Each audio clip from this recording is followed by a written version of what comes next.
Hi friends, இன்றைக்கி நம்ம சமையல் என்னென்னு பார்த்துடலாம் வாங்க.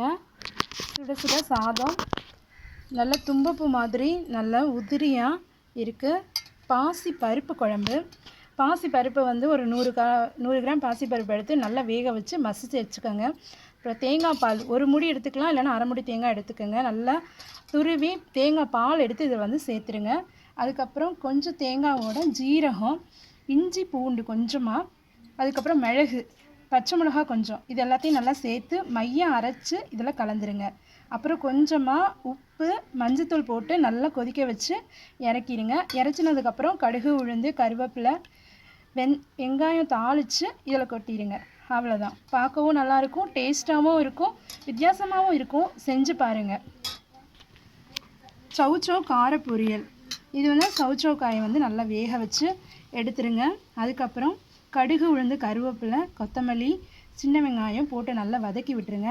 நல்லா கொஞ்சம் வதங்கினதுக்கப்புறம் தேங்காய் ஜீரகம் நல்லா மையம் அரைச்சி இதில் சேர்த்து விட்டுருங்க. உங்களுக்கு காரம் பிடிக்கும் அப்படின்னா இதில் பச்சை மிளகா சேர்த்துக்கலாம், இல்லை அப்படின்னா மிளகாத்தூள் சேர்த்தும் புரட்டிக்கலாம். இது வந்து டேஸ்ட்டாக இருக்கும். கொஞ்சம் உரப்பாக இருந்தால் தான் இந்த குழம்புக்கு நல்லாயிருக்கும், ருசியாக இருக்கும்.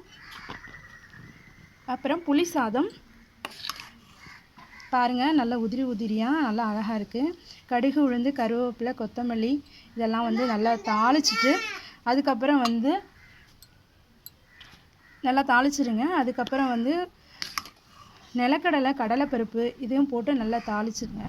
தாளிச்சிட்டு அப்புறம் வந்து புளிக்கரைசல் வந்து ஊற்றிட்டு புளிக்குழம்பு புளிக்காய்ச்சல் தூள் வந்து நாங்கள் அரைச்சி வச்சுருக்கோம், அதையும் சேர்த்து நல்லா நல்லெண்ணெய் ஊற்றி நல்லா கிளறி விட்டுருங்க. இது சுட்ட அப்பளம். அப்புறம் பார்த்திங்கன்னா நல்ல சுண்டை வச்ச புளிக்குழம்பு. இதுதான் வந்து இன்றைக்கி ரெசிபி. இது வந்து ரொம்ப நல்லாயிருக்கும். நீங்களும் வீட்டில் ட்ரை பண்ணி பாருங்கள். என்னோடய சேனல் வந்து உங்களுக்கு பிடிச்சிருந்தது அப்படின்னா சப்ஸ்கிரைப் பண்ணி ஒரு சப்போர்ட் பண்ணுங்கள். லைக் பண்ணுங்கள், சப்ஸ்கிரைப் பண்ணுங்கள், ஷேர் பண்ணுங்கள். இன்றைக்கி உங்கள் வீட்டில் என்ன சமையல் அப்படிங்கிறத கமெண்டில் சொல்லுங்கள். பாய்.